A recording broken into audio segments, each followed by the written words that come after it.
Between your front door and your living room, there is usually a transitional space.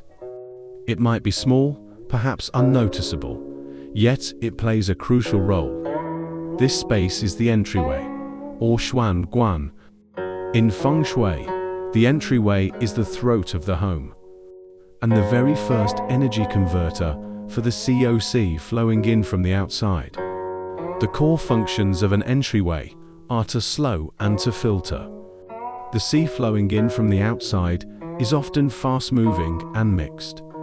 A well-designed entryway acts as a buffer, allowing this energy flow to slow down and become gentle. It also filters out any negative energies before sending the pure Sheng Qi into the heart of the home. The state of your entryway directly determines the quality of the energy your home breathes. So, how do you create an ideal entryway that can gather COI and be sheltered from the wind? Rule 1. Keep it bright. The lighting in the entryway must be sufficient. A bright entryway can effectively transform the yin impurities in the qi into vibrant yang energy. Rule 2. Create a screen. If your front door opens directly to the living room or a balcony, this is known as piercing hall shore in Feng Shui, which can easily lead to wealth loss. It is best to use a folding screen, an entryway cabinet, or a large plant to create a visual barrier, allowing the qi to meander. Rule 3. The wisdom of hanging art. The entryway is the first impression a guest has of your home.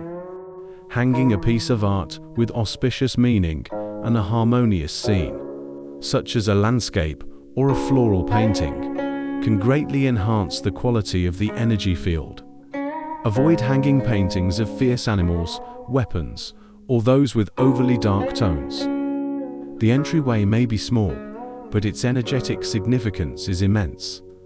It is not only the path you travel daily, but also the first line of defense for your home's energy field. From today on, take good care of your home's energy converter. May you walk in harmony with the Tao, and may all your endeavors unfold with ease. In our next episode, we will explore an extremely modern topic, the feng shui of your phone's wallpaper. Thank you for watching.